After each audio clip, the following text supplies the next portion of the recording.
In a small temple nestled between rolling hills and lush forests, there lived an old monk and a young monk.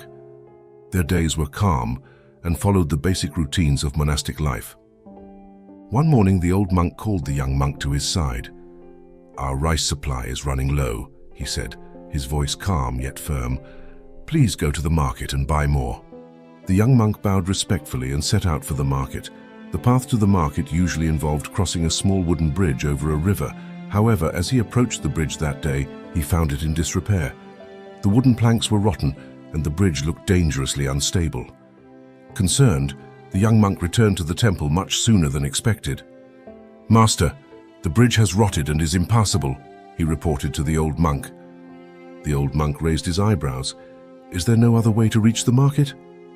"The only other route is a long detour through the hills," the young monk replied.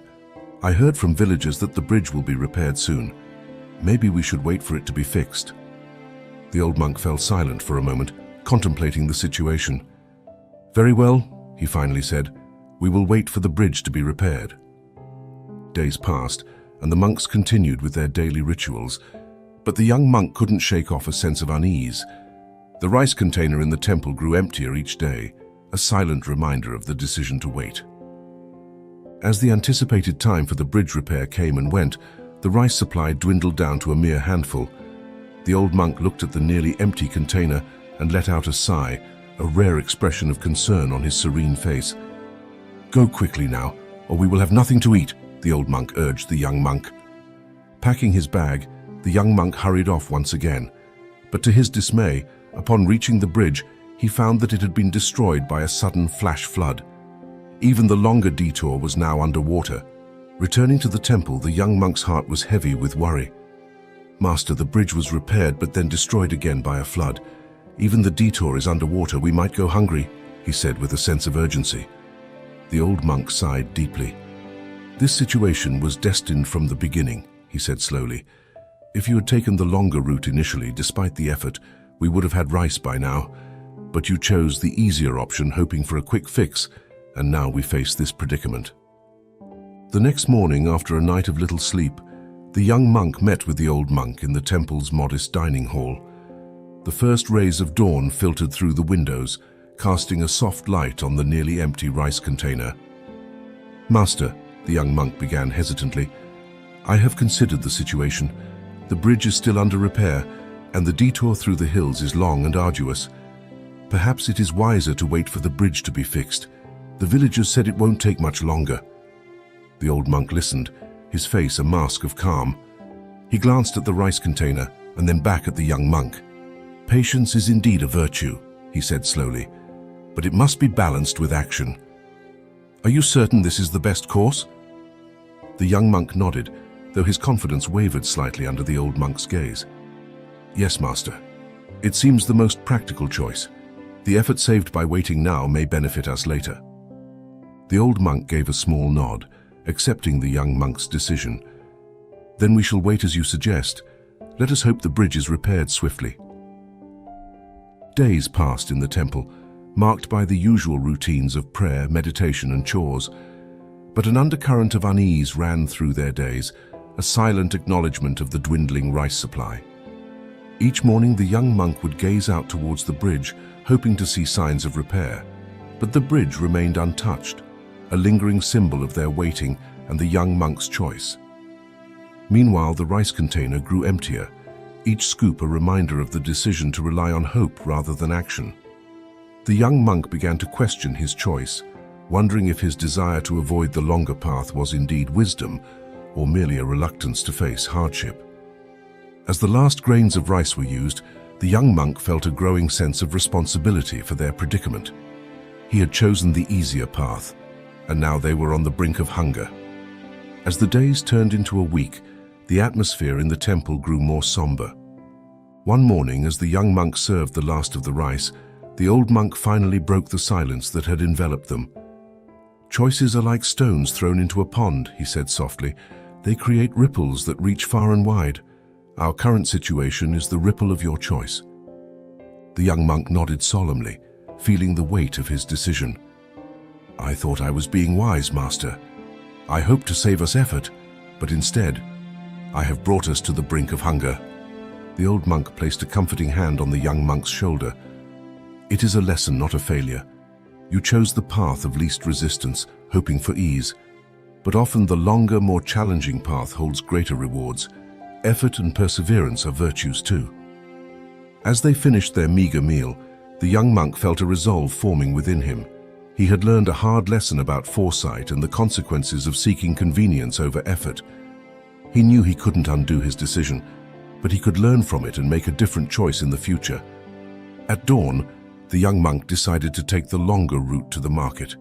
It would be tougher and less certain, but he knew he had to do it. Early in the morning, the young monk set off on the longer path to the market. His bag was light, but his determination was heavy. He knew this journey would be tougher than the usual route, but he was ready to face the challenge.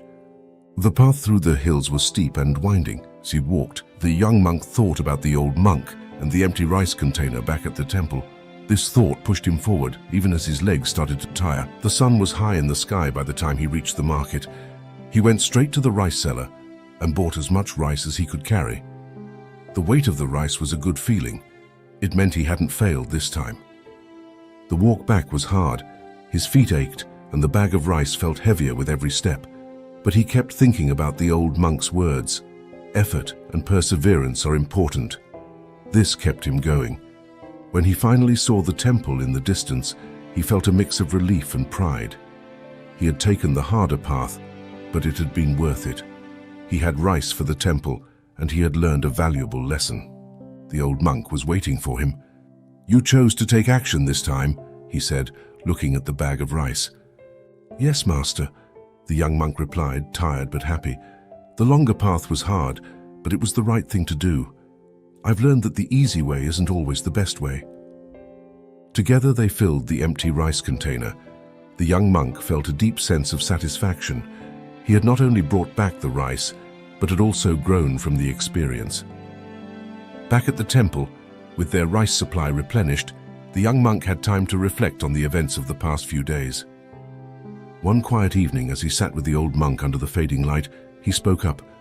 "Master, I see now that my choice to wait was a mistake. I was avoiding the harder path, hoping for an easier solution." The old monk nodded gently. "It is not just about the choice you made, but why you made it. You hoped the easier path would suffice, but often, life requires us to take the more challenging route to truly achieve what we need."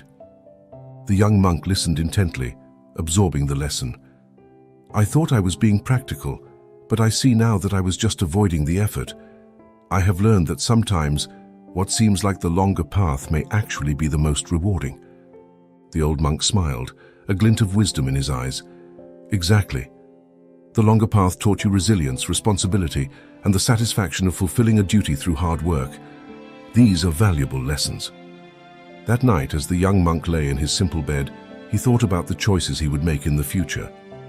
One morning after meditation, the young monk approached the old monk with a new sense of purpose in his step. "Master, I have been thinking about our situation with the rice and the bridge. I believe I need to challenge myself more, to not shy away from the difficult paths ahead." The old monk looked at him, noting the change in his demeanor. "It seems you have grown from this experience," he observed. "What do you have in mind?" "I want to take on more responsibilities in the temple," the young monk replied. "I want to face more challenges to prepare myself for whatever path I might need to take in the future." The old monk nodded approvingly. "A wise decision. Facing challenges head-on will strengthen your spirit and build your resilience. You will learn much from this." Over the next few weeks, the young monk took on tasks he had previously avoided, each more challenging than the last. He worked in the temple gardens under the hot sun, repaired old sections of the temple that required care and attention, and engaged more actively in the temple's community outreach programs. Each task was demanding, but with each challenge he felt stronger, more capable. The satisfaction of completing each task was a reward in itself. He was no longer the monk who looked for the easiest way. He was becoming someone who embraced effort and perseverance. One evening, as he sat exhausted but fulfilled after a long day of work, the old monk joined him. "You have done well," said the old monk. You have not only helped the temple, but have also nurtured your own growth." The young monk smiled, feeling a sense of accomplishment. "I have learned that the longer, harder path often leads to greater fulfillment. I am grateful for this lesson, Master.